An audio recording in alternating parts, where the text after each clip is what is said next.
ਸ੍ਰੀ ਗੁਰੂ ਗ੍ਰੰਥ ਸਾਹਿਬ ਉਦਦ ਬੰਦੋਂ ਕਰ ਅਨੁਰਾਗ। ਸ੍ਰੀ ਗੁਰ ਸ਼ਬਦ ਕਮਾਏ ਜਿਨ ਜੀਤੇ ਪੰਚ ਵਿਕਾਰ। ਤਿਨ ਸੰਤਨ ਕੋ ਬੰਦਨਾ ਸਿਰ ਚਰਨਨ ਪਰ ਧਾਰ। ਕਹਾ ਮੁਦ ਪ੍ਰਭ ਤੁਛ ਹਮਾਰੀ ਵਰਨ ਸਕਹਿ ਮਹਿਮਾ ਜੋ ਤਿਹਾਰੀ।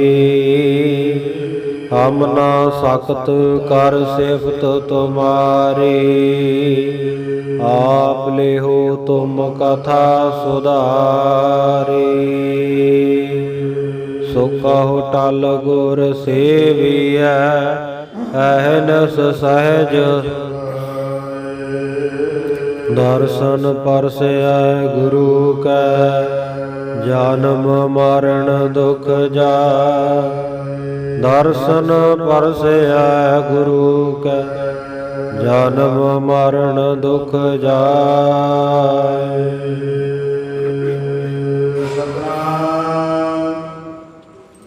ਸ੍ਰੀ ਵਾਹਿਗੁਰੂ ਸਾਹਿਬ ਜੀ ਚੌਪਈ। ਏ ਗੁਰ ਸਿਖ ਗੁਰ ਕੋਈ ਖਜ਼ਾਨਾ ਪੀਰ ਖਜ਼ਾਨਾ। ਰਿਓ ਚਰਾਵਤ ਦਰਗਮਾਨਾ। ਅਦਕ ਖਰਾਬ ਕਰਿਓ ਅਰ ਖਾਇਓ। ਤਿਸ ਅਗ ਤੇ ਇਹ ਮਿਰਗ ਤਨ ਪਾਇਓ। ਚੌਬਈ। ਏ ਗੁਰ ਸਿਖ ਗੁਰ ਪੀਰ ਖਜ਼ਾਨਾ।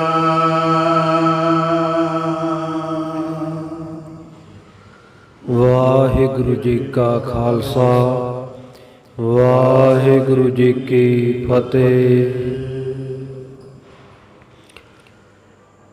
ਸਤਿਗੁਰਾਂ ਦੀ ਸਾਜੀ ਨਵਾਜੀ ਅਤੀ ਸਤਿਕਾਰਯੋਗ ਗੁਰੂ ਪਿਆਰੇ ਗੁਰੂ ਸਵਾਰੀ ਗੁਰੂ ਖਾਲਸਾ ਸਾਧ ਸੰਗਤ ਜੀਓ। ਗਰੀਬ ਨਵਾਜ ਸੱਚੇ ਪਾਤਸ਼ਾਹ ਜੁਗੋ ਜੁਗ ਅਟਲ ਗੁਰਤਾ ਗੱਦੀ ਤੇ ਸ਼ੁਭਾਏਮਾਨ। ਦਸਾਂ ਪਾਤਸ਼ਾਹੀਆਂ ਦੀ ਆਤਮਿਕ ਜੋਤ। ਧੰਨ ਧੰਨ ਸਾਹਿਬ ਸ੍ਰੀ ਗੁਰੂ ਗ੍ਰੰਥ ਸਾਹਿਬ ਮਹਾਰਾਜ ਸੱਚੇ ਪਾਤਸ਼ਾਹ ਜੀ ਦੀ ਅਪਾਰ ਕਿਰਪਾ ਰਹਿਮਤ ਬਖਸ਼ਿਸ਼ ਹੋ ਰਹੀ ਹੈ। ਸਤਿਗੁਰੂ ਜੀ ਦੀ ਮਿਹਰ ਦਾ ਸਦਕਾ ਸਤਿਗੁਰਾਂ ਦੇ ਪਾਵਨ ਪਵਿੱਤਰ ਅਸਥਾਨ ਗੁਰਦੁਆਰਾ ਸ਼ਹੀਦ ਸੰਤ ਬਾਬਾ ਨਿਹਾਲ ਸਿੰਘ ਜੀ, ਸੰਤ ਬਾਬਾ ਹਰਨਾਮ ਸਿੰਘ ਜੀ ਨਗਰ ਤਲਣ ਵਿਖੇ ਨਿੱਤਾ ਪ੍ਰਤੀ ਦੀ ਤਰ੍ਹਾਂ ਜੁੜ ਬੈਠੇ ਹਾਂ। ਸੰਧਿਆ ਦੇ ਦੀਵਾਨ ਵਿੱਚ ਆਪ ਜੀ ਨੇ ਗੁਰੂ ਕੀ ਬਾਣੀ ਦਾ ਮਨੋਹਰ ਕੀਰਤਨ ਉਪਰੰਤ ਰਹਿਰਾਸ ਸਾਹਿਬ ਜੀ ਦੇ ਪਾਠ ਸਰਵਣ ਕੀਤੇ ਹਨ। ਹੁਣ ਵੇਲਾ ਹੋਇਆ ਹੈ ਸਤਿਗੁਰਾਂ ਦੇ ਪਵਿੱਤਰ ਇਤਿਹਾਸ ਦੀ ਚੱਲ ਰਹੀ ਲੜੀਵਾਰ ਕਥਾ ਦਾ।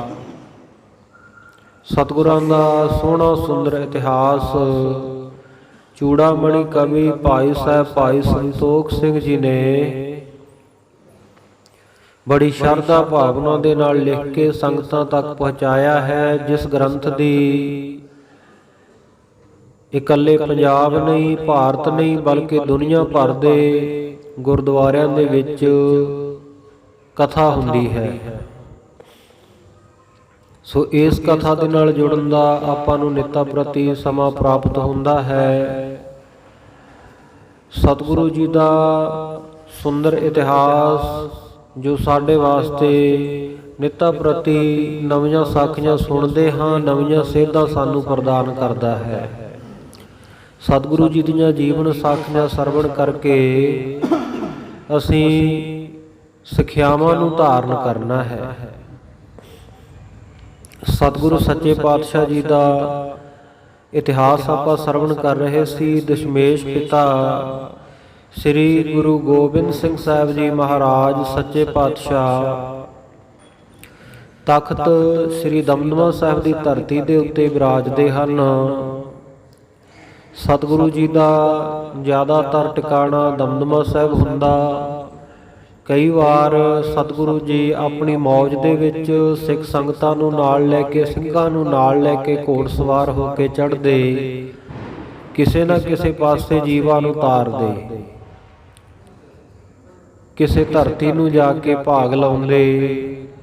ਇਸ ਪ੍ਰਕਾਰ ਸਤਿਗੁਰ ਸੱਚੇ ਪਾਤਸ਼ਾਹ ਜੀ ਇੱਕ ਦਿਨ ਭਾਈ ਡੱਲੇ ਨੂੰ ਨਾਲ ਲੈ ਕੇ ਤਖਤ ਸ੍ਰੀ ਦਮਦਮਾ ਸਾਹਿਬ ਦੀ ਧਰਤੀ ਤੋਂ ਚੱਲੇ ਹਨ। ਨਾਲ ਸਤਿਗੁਰੂ ਜੀ ਦੇ ਤਿਆਰ ਬਰ ਤਿਆਰ ਗੁਰੂ ਕੇ ਖਾਲਸੇ ਸਿੰਘ ਹਨ, ਭਾਈ ਡੱਲੇ ਦੀਆਂ ਫੌਜਾਂ ਵੀ ਹਨ। ਸਤਿਗੁਰੂ ਸਾਹਿਬ ਜੀ ਚੱਲਦੇ ਚੱਲਦੇ ਸ਼ਿਕਾਰ ਨੂੰ ਨਿਕਲ ਗਏ। ਸ਼ਿਕਾਰ ਨੂੰ ਨਿਕਲੇ ਤਾਂ ਸਾਹਮਣੇ ਸਤਿਗੁਰੂ ਜੀ ਦੀ ਨਜ਼ਰੀ ਇੱਕ ਮਿਰਗ ਪਿਆ ਹੈ। ਸਤਿਗੁਰੂ ਜੀ ਨੇ ਮਿਰਗ ਨੂੰ ਭੱਜਦਿਆਂ ਵੇਖਿਆ, ਆਪਣੇ ਮੁਬਾਰਕ ਹਸਤ ਕਮਲਾਂ ਦੇ ਨਾਲ ਪੱਥੇ ਦੇ ਵਿੱਚੋਂ ਇੱਕ ਤੀਰ ਕੱਢਿਆ, ਕਮਾਨ ਦੇ ਉੱਤੇ ਚੜਾਇਆ, ਚਿੱਲੇ ਨੂੰ ਜ਼ੋਰ ਨਾਲ ਖਿੱਚਿਆ, ਕੰਨ ਤੱਕ ਤੰਦੀ ਖਿੱਚ ਕੇ ਸ਼ੂਕਦਾ ਹੋਇਆ ਤੀਰ ਜਦੋਂ ਸਤਿਗੁਰੂ ਜੀ ਨੇ ਛੱਡਿਆ, ਸਾਹਮਣੇ ਜੋ ਮਿਰਗ ਜਾਂਦਾ ਸੀ ਉਹਦੇ ਪੇਟ ਵਿੱਚ ਜਾ ਵੱਜਿਆ। ਤੀਰ ਲੱਗਦੇ ਹੀ ਉਹ ਪਲਟ ਕੇ ਧਰਤੀ ਦੇ ਉੱਤੇ ਡਿੱਗ ਪਿਆ। ਸਤਿਗੁਰਾਂ ਨੇ ਜਦੋਂ ਉਸ ਦਾ ਸ਼ਿਕਾਰ ਕੀਤਾ, ਭਾਈ ਡੱਲਾ ਵੀ ਦੇਖਦਾ ਹੈ। ਦੂਸਰੇ ਹੀ ਪਲ ਸਤਿਗੁਰ ਸੱਚੇ ਪਾਤਸ਼ਾਹ ਜੀ ਖਿੜਖੜਾ ਕੇ ਹੱਸ ਪਏ। ਸਤਿਗੁਰੂ ਜੀ ਦਾ ਬਹੁਤ ਸੁੰਦਰ ਸਰੂਪ, ਸਤਿਗੁਰੂ ਜੀ ਦੇ ਪਵਿੱਤਰ ਹੋਠਾਂ ਦੇ ਵਿੱਚੋਂ ਚਮਕੀਲੇ ਚਿੱਟੇ ਚਮਕਦੇ ਹੋਏ ਦੰਦ, ਬੜੀ ਸੁੰਦਰ ਦਿੱਖ ਸਤਿਗੁਰ ਸੱਚੇ ਪਾਤਸ਼ਾਹ ਜੀ ਦੀ ਸਿੰਘਾਂ ਨੂੰ ਦਿਖਾਈ ਦੇ ਰਹੀ ਹੈ, ਦਰਸ਼ਨ ਹੋ ਰਹੇ ਹਨ। ਭਾਈ ਡੱਲਾ ਵੀ ਦੇਖ ਰਿਹਾ ਹੈ। ਜਦੋਂ ਵੇਖਿਆ ਸਤਿਗੁਰ ਸੱਚੇ ਪਾਤਸ਼ਾਹ ਜੀ ਨੇ ਮਿਰਗ ਦਾ ਸ਼ਿਕਾਰ ਕੀਤਾ ਤੇ ਸਤਿਗੁਰ ਸੱਚੇ ਪਾਤਸ਼ਾਹ ਜੀ ਖਿੜਖੜਾ ਕੇ ਹੱਸ ਰਹੇ ਹਨ, ਹਾਸੇ ਬਖੇਰ ਰਹੇ ਹਨ, ਕਲਗੀਆਂ ਵਾਲੇ ਪਾਤਸ਼ਾਹ। ਤਾਂ ਉਸ ਵੇਲੇ ਭਾਈ ਡੱਲੇ ਨੇ ਪੁੱਛਿਆ, ਮਹਾਰਾਜ ਸੱਚੇ ਪਾਤਸ਼ਾਹ ਜੀ, ਆਪ ਜੀ ਇਸ ਤਰ੍ਹਾਂ ਉੱਚੀ ਉੱਚੀ ਹੱਸੇ ਕਿਉਂ ਹੋ? ਇਹਦਾ ਕਾਰਨ ਕੀ ਹੈ? ਆਪ ਜੀ ਨੇ ਸ਼ਿਕਾਰ ਕੀਤਾ, ਸ਼ਿਕਾਰ ਕਰਨ ਤੋਂ ਬਾਅਦ, ਮਿਰਗ ਨੂੰ ਮਾਰਨ ਤੋਂ ਬਾਅਦ ਆਪ ਜੀ ਹੱਸੇ ਕਿਉਂ ਹੋ? ਸਤਿਗੁਰੂ ਸੱਚੇ ਪਾਤਸ਼ਾਹ ਜੀ ਉਸ ਵੇਲੇ ਭਾਈ ਡੱਲੇ ਨੂੰ ਜੋ ਜਵਾਬ ਦਿੰਦੇ ਹਨ, ਆਓ ਇਤਿਹਾਸ ਦਾ ਪ੍ਰਸੰਗ ਕੱਲ ਸਮੇਂ ਦੀ ਸਮਾਪਤੀ ਕਰਕੇ ਆਪਾਂ ਇੱਥੇ ਛੱਡ ਦਿੱਤਾ ਸੀ। ਅੱਗੇ ਜਿਵੇਂ ਸਤਿਗੁਰੂ ਸੱਚੇ ਪਾਤਸ਼ਾਹ ਜੀ ਭਾਈ ਡੱਲੇ ਨੂੰ ਦੱਸਦੇ ਹੈ ਤੇ ਭਾਈ ਸੰਤੋਖ ਸਿੰਘ ਜੀ ਨੇ ਲਿਖਤ ਦੇ ਵਿੱਚ ਇਹਨੂੰ ਵਰਣਨ ਕਰਕੇ ਸਾਡੇ ਤੱਕ ਇਤਿਹਾਸ ਨੂੰ ਪਹੁੰਚਾਇਆ। ਆਪਾਂ ਜਾਣੂ ਹੋਈਏ ਕਿ ਸਤਿਗੁਰ ਸੱਚੇ ਪਾਤਸ਼ਾਹ ਜੀ ਮਿਰਗ ਦਾ ਸ਼ਿਕਾਰ ਕਰਕੇ ਹੱਸੇ ਕਿਉਂ ਹਨ। ਮਨ ਬਿਰਤੀਆਂ ਦੀ ਇਕਾਗਰਤਾ ਦੇ ਲਈ ਇੱਕ ਵਾਰੀ ਸਰਬੱਤ ਸੰਗਤਾਂ ਫਿਰ ਉਚਾਰਨ ਕਰੋ, ਸਤਨਾਮ ਸ੍ਰੀ ਵਾਹਿਗੁਰੂ ਜੀ। ਸਤਨਾਮ ਸ੍ਰੀ ਵਾਹਿਗੁਰੂ ਸਾਹਿਬ ਜੀ। ਚੌਪਈ ਏ ਗੁਰ ਸਿੱਖ ਗੁਰ ਕੀਰਤ ਜਾਨਾ। ਸਤਿਗੁਰੂ ਸੱਚੇ ਪਾਤਸ਼ਾਹ ਕਹਿਣ ਲੱਗੇ, ਭਾਈ ਡੱਲਿਆ ਤੈਨੂੰ ਕੀ ਦਸੀਏ, ਅਸੀਂ ਹੱਸੇ ਕਿਉਂ ਆ ਇਹਦਾ ਸ਼ਿਕਾਰ ਕਰਕੇ ਮਿਰਗ ਦਾ। ਕਹਿਣ ਲੱਗੇ, ਇਹ ਜਿਹੜਾ ਮਿਰਗ ਆ ਨਾ, ਇਹ ਪਾਪ ਕਰਮ ਕਰਕੇ ਮਿਰਗ ਵਾਲੀ ਜੂਨੀ ਵਿੱਚ ਪੈ ਗਿਆ ਸੀ, ਹੈ ਇਹ ਪਿਛਲੇ ਜਨਮ ਵਿੱਚ ਸਾਡਾ ਸਿੱਖ ਸੀ। ਬੋਲੋ ਸਤਨਾਮ ਸ੍ਰੀ ਵਾਹਿਗੁਰੂ। ਸਤਿਗੁਰੂ ਜੀ ਅਕਾਰਨ ਨਹੀਂ ਮਾਰਦੇ ਜੀਵਾਂ ਨੂੰ, ਉਹਨਾਂ ਦਾ ਉਧਾਰ ਕਰਦੇ ਆ। ਤੇ ਸਤਿਗੁਰੂ ਦੀਆਂ ਜੀਵਨ ਸਾਖੀਆਂ ਤੋਂ ਅਸੀਂ ਜਿਹੜੀ ਸੇਧ ਲੈਣੀ ਹੈ, ਹੁਣ ਸਾਰ ਅੰਸ਼ ਇਹ ਸਾਖੀ ਤੋਂ ਇਹ ਨਹੀਂ ਲੈ ਲੈਣਾ ਕਿ ਸਤਿਗੁਰ ਸੱਚੇ ਪਾਤਸ਼ਾਹ ਜੀ ਸ਼ਿਕਾਰ ਕਰਦੇ ਸਨ ਤੇ ਆਪਾਂ ਵੀ ਬੰਦੂਕ ਚੱਕ ਲਈਏ, ਆਪਾਂ ਵੀ ਹਥਿਆਰ ਚੱਕ ਕੇ ਸ਼ਿਕਾਰ ਖੇਡਣ, ਬੇਦੋਸ਼ੇ ਜੀਵਾਂ ਨੂੰ ਮਾਰਨ ਚਲੇ ਜਾਈਏ। ਸਤਿਗੁਰੂ ਜੀ ਮਾਰਦੇ ਨਹੀਂ ਸਨ, ਸਤਿਗੁਰੂ ਤਾਰਦੇ ਸਨ। ਸਾਡੇ ਵਿੱਚ ਕੀ ਤਾਰਨ ਦੀ ਸਮਰੱਥਾ ਹੈ? ਅਸੀਂ ਮਾਰ ਤਾਂ ਸਕਦੇ ਹਾਂ ਪਰ ਤਾਰ ਨਹੀਂ ਕਿਸੇ ਨੂੰ ਸਕਦੇ। ਇਸ ਕਰਕੇ ਸਤਿਗੁਰ ਸੱਚੇ ਪਾਤਸ਼ਾਹ ਜੀ ਦੀ ਕਰਨੀ ਕਮਾਈ ਵੱਲ ਵੇਖ ਕੇ ਉਹਨਾਂ ਦੀ ਰੀਸ ਨਹੀਂ ਕਰਨੀ। ਸਤਿਗੁਰੂ ਜੀ ਜੋ ਬਚਨ ਕਹਿੰਦੇ ਆ, ਉਹਨਾਂ ਬਚਨਾਂ ਦੇ ਉੱਤੇ ਫੁੱਲ ਚੜਾਈਏ। ਗੁਰ ਕਹਿਆ ਸਾਕਾਰ ਕਮਾਵੋ, ਗੁਰ ਕੀ ਕਰਨੀ ਕਾਹੇ ਧਾਵੋ। ਗੁਰੂ ਜੋ ਕਾਰਜ ਕਰਨ ਦੇ ਲਈ ਕਹਿੰਦਾ ਹੈ, ਉਹ ਕਾਰਜ ਕਰੀਏ। ਗੁਰੂ ਦੀ ਕਰਨੀ ਗੁਰੂ ਦੇ ਜੀਵਨ ਵੱਲ ਦੇਖ ਕੇ ਨਹੀਂ, ਕਿਉਂਕਿ ਸਤਿਗੁਰੂ ਦਾ ਨਹੀਂ ਪਤਾ ਆਪਾਂ ਨੂੰ ਕਿਹੜੀ ਮੌਜ ਦੇ ਵਿੱਚ ਔਰ ਕਿਹੜਾ ਕੌਤਕ ਵਰਤਾ ਰਹੇ ਹਨ। ਸੋ ਇਸੇ ਪ੍ਰਕਾਰ ਇੱਕ ਵਾਰ ਸਤਿਗੁਰੂ ਨਾਨਕ ਦੇਵ ਮਹਾਰਾਜ ਸੱਚੇ ਪਾਤਸ਼ਾਹ ਜੀ ਜਦੋਂ ਜਗਤ ਜਲੰਦੇ ਨੂੰ ਤਾਰਦੇ ਹੋਏ ਸਮੁੰਦਰ ਦੇ ਉੱਪਰੋਂ ਦੀ ਜਾਣ ਲੱਗੇ ਨਾ, ਸਮੁੰਦਰ ਦੇ ਪਾਣੀ ਦੇ ਉੱਤੇ ਤੁਰਨ ਲੱਗ ਪਏ। ਭਾਈ ਮਰਦਾਨਾ ਜੀ ਪਿੱਛੇ ਖਲੋ ਗਏ। ਸਤਿਗੁਰੂ ਜੀ ਕਹਿੰਦੇ ਮਰਦਾਨੇ ਆ ਜਾ ਤੂੰ ਵੀ। ਕਹਿੰਦਾ ਮਹਾਰਾਜ ਡੁੱਬ ਜਾਊਂਗਾ। ਸਤਿਗੁਰ ਸੱਚੇ ਪਾਤਸ਼ਾਹ ਕਹਿੰਦੇ ਸ਼ੰਕਾ ਕਾਹਨੂੰ ਕਰਦਾ? ਓੰਗ ਸੋਹੰਗ ਦਾ ਜਾਪ ਜਪ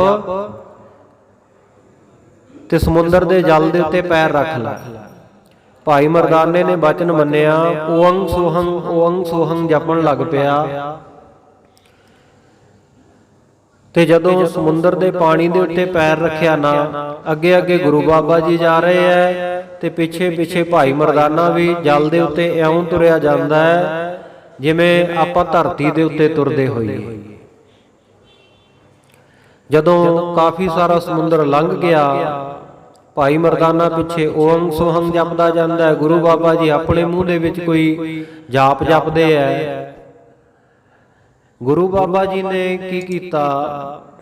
ਥੋੜਾ ਉੱਚੀ ਬੋਲਣ ਲੱਗ ਪਏ। ਵਾਹਿਗੁਰੂ ਵਾਹਿਗੁਰੂ ਵਾਹਿਗੁਰੂ ਵਾਹਿਗੁਰੂ ਦੀ ਆਵਾਜ਼ ਭਾਈ ਮਰਦਾਨੇ ਨੂੰ ਸੁਣਨ ਲੱਗ ਪਈ। ਉਸ ਵੇਲੇ ਮਰਦਾਨੇ ਨੇ ਸੋਚਿਆ, ਕਹਿੰਦਾ ਵੀ ਮੈਂ ਇਹਨਾਂ ਦਾ ਬਚਪਨ ਦਾ ਸਾਥੀ ਆ, ਹਮੇਸ਼ਾ ਨਾਲ ਰਹਿਣਾ, ਇਹ ਮੇਰੇ ਗੁਰੂ ਹੈ। ਪਰ ਉਹਲਾ ਫੇਰ ਰੱਖ ਕੇ ਆਪ ਕੁਝ ਹੋਰ ਜਪੀ ਜਾਂਦੇ ਆ, ਮੈਨੂੰ ਕੁਝ ਹੋਰ ਜਪਣ ਨੂੰ ਕਹੀ ਜਾਂਦੇ ਆ। ਉਸ ਵੇਲੇ ਓੰਗ ਸੋਹੰਗ ਦਾ ਜਾਪ ਛੱਡ ਕੇ ਪਿੱਛੇ ਵਾਹਿਗੁਰੂ ਵਾਹਿਗੁਰੂ ਕਰਨ ਲੱਗ ਪਿਆ। ਜਿਉਂ ਹੀ ਭਾਈ ਮਰਦਾਨੇ ਨੇ ਵਾਹਿਗੁਰੂ ਵਾਹਿਗੁਰੂ ਕਿਹਾ ਤੇ ਗਲ ਗਲ ਤੱਕ ਪਾਣੀ 'ਚ ਜਾ ਪਿਆ। ਸਤਿਗੁਰੂ ਜੀ ਨੇ ਪਿੱਛੇ ਭੌਂ ਕੇ ਵੇਖਿਆ। ਕਹਿੰਦੇ ਮਰਦਾਨਿਆ ਕੀ ਗੱਲ ਹੋਈ? ਕਹਿੰਦਾ ਮਹਾਰਾਜ ਡੁੱਬ ਚੱਲਿਆ, ਬਚਾ ਲਓ। ਸਤਿਗੁਰ ਸੱਚੇ ਪਾਤਸ਼ਾਹ ਕਹਿੰਦੇ ਓੰਗ ਸੋਹੰਗ ਜਪ। ਜਿਉਂ ਹੀ ਓੰਗ ਸੋਹੰਗ ਆਖਿਆ, ਨਾਲ ਦੀ ਨਾਲ ਪਾਣੀ ਦੇ ਉੱਪਰ ਆ ਗਿਆ, ਫਿਰ ਪਹਿਲਾਂ ਵਾਂਗੂ ਤੁਰਨ ਲੱਗ ਪਿਆ। ਸਤਿਗੁਰ ਸੱਚੇ ਪਾਤਸ਼ਾਹ ਕਹਿੰਦੇ ਗੁਰੂ ਦੀ ਰੀਸ ਨਹੀਂ ਕਰੀਦੀ, ਗੁਰੂ ਦੇ ਬਚਨਾਂ ਨੂੰ ਪਾਲੀਦਾ ਹੈ। ਸਤਿਗੁਰ ਬਚਨ ਬਚਨ ਹੈ ਸਤਿਗੁਰ, ਪਾਦਰ ਮੁਕਤ ਜਨਾਵੈ ਗੋ। ਸਤਿਗੁਰੂ ਦੇ ਬਚਨਾਂ ਦੇ ਉੱਤੇ ਭਰੋਸਾ ਰੱਖੀਏ। ਸਤਿਗੁਰੂ ਜੋ ਬਚਨ ਕਹਿੰਦਾ ਹੈ, ਸੋ ਇਹ ਸਾਖੀ ਤੋਂ ਇਹ ਸਾਰ ਅੰਸ਼ ਨਹੀਂ ਲੈ ਲੈਣੀ ਕਿ ਗੁਰੂ ਸ਼ਿਕਾਰ ਖੇਡਦਾ ਤੇ ਅਸੀਂ ਵੀ ਸ਼ਿਕਾਰ ਖੇਡੀਏ, ਅਸੀਂ ਵੀ ਮਾਸ ਵੱਢਣ ਲੱਗ ਪਈਏ ਜਾ ਕੇ। ਸਤਿਗੁਰ ਸੱਚੇ ਪਾਤਸ਼ਾਹ ਤਾਂ ਤਾਰਦੇ ਆ, ਜੀਵਾਂ ਨੂੰ ਮਾਰਦੇ ਨਹੀਂ। ਉਹ ਤਾਰਨਹਾਰਾ ਹੈ। ਸਤਿਗੁਰੂ ਜੀ ਤਾਂ ਮਰਿਆ ਹੋਇਆਂ ਦੇ ਵਿੱਚ ਸਵਾਸ ਵੀ ਪਾ ਸਕਦੇ ਆ। ਕੀ ਆਪਣੇ ਵਿੱਚ ਸਮਰੱਥਾ ਹੈ ਵੀ ਅਸੀਂ ਮਰਿਆ 'ਚ ਸਵਾਸ ਪਾ ਸਕੀਏ? ਫਿਰ ਸਾਨੂੰ ਮਾਰਨ ਦਾ ਕੀ ਹੱਕ ਹੈ ਕਿਸੇ ਨੂੰ? ਕਿਉਂ ਬੇਦੋਸ਼ੇ ਜੀਵਾਂ ਨੂੰ ਅਸੀਂ ਮਾਰੀਏ? ਸਤਿਗੁਰ ਮੇਰਾ ਮਾਰ ਜੀ ਵਾਲਾ ਹੈ, ਸਤਿਗੁਰ ਮੇਰਾ ਸਰਬ ਪ੍ਰਤਪਾਲ ਹੈ। ਮਿਰਤਕ ਕਉ ਪਾਇਓ ਤਨ ਸਾਸਾ, ਵਿਛਰਤ ਆਨ ਮਿਲਾਇਆ। ਇਹ ਸਤਿਗੁਰੂ ਵਿੱਚ ਸਮਰੱਥਾ ਹੈ, ਸਤਿਗੁਰੂ ਵਿੱਚ ਸ਼ਕਤੀ ਹੈ, ਸਾਡੇ ਵਿੱਚ ਤਾਂ ਨਹੀਂ ਨਾ। ਇਸ ਕਰਕੇ ਸਾਨੂੰ ਕੋਈ ਹੱਕ ਨਹੀਂ ਕਿ ਅਸੀਂ ਗੁਰੂ ਦੀ ਰੀਸੇ ਅਸੀਂ ਵੀ ਸ਼ਿਕਾਰ ਖੇਡਣ ਲੱਗ ਪਈਏ। ਸੋ ਸਤਿਗੁਰ ਸੱਚੇ ਪਾਤਸ਼ਾਹ ਦੱਸ ਰਹੇ ਹੈ, ਕਹਿੰਦੇ ਭਾਈ ਡੱਲਿਆ, ਇਹ ਜਿਹੜਾ ਮਿਰਗ ਮਾਰਿਆ ਨਾ, ਇਹ ਮਿਰਗ ਮਾਰਿਆ ਨਹੀਂ, ਇਹ ਤਾਂ ਅਸੀਂ ਸਾਡਾ ਸਿੱਖ ਤਾਰਿਆ। ਮਹਾਰਾਜ ਸਿੱਖ ਕੌਣ ਸੀ ਇਹ? ਸਤਿਗੁਰ ਸੱਚੇ ਪਾਤਸ਼ਾਹ ਕਹਿੰਦੇ ਇਹ ਗੁਰ ਸਿੱਖ ਗੁਰ ਕੇਰ ਖਜ਼ਾਨਾ। ਸਤਿਗੁਰੂ ਜੀ ਕਹਿੰਦੇ ਭਾਈ ਡੱਲਿਆ, ਇਹ ਜਿਹੜਾ ਸਿੱਖ ਆ ਨਾ, ਇਹ ਸਾਡੇ ਖਜ਼ਾਨੇ ਦਾ ਖਜ਼ਾਨਚੀ ਸਿੱਖ ਸੀ। ਪਰ ਇਹਨੇ ਆਪਣੀ ਡਿਊਟੀ ਨੂੰ ਇਮਾਨਦਾਰੀ ਨਾਲ ਨਹੀਂ ਨਿਭਾਇਆ। ਅਮਾਨਤ ਦੇ ਵਿੱਚ ਖਿਆਨਤ ਨਹੀਂ ਕਰਨੀ ਚਾਹੀਦੀ। ਜਿੱਥੇ ਡਿਊਟੀ ਲੱਗੀ ਹੋਵੇ ਨਾ, ਉਹ ਡਿਊਟੀ ਨੂੰ ਤਨਦੇਹੀ ਦੇ ਨਾਲ ਨਿਭਾਈਏ। ਇਹ ਸਿੱਖਿਆ ਵੀ ਆਪਾਂ ਇਹ ਸਾਖੀ ਤੋਂ ਲੈਣੀ ਹੈ।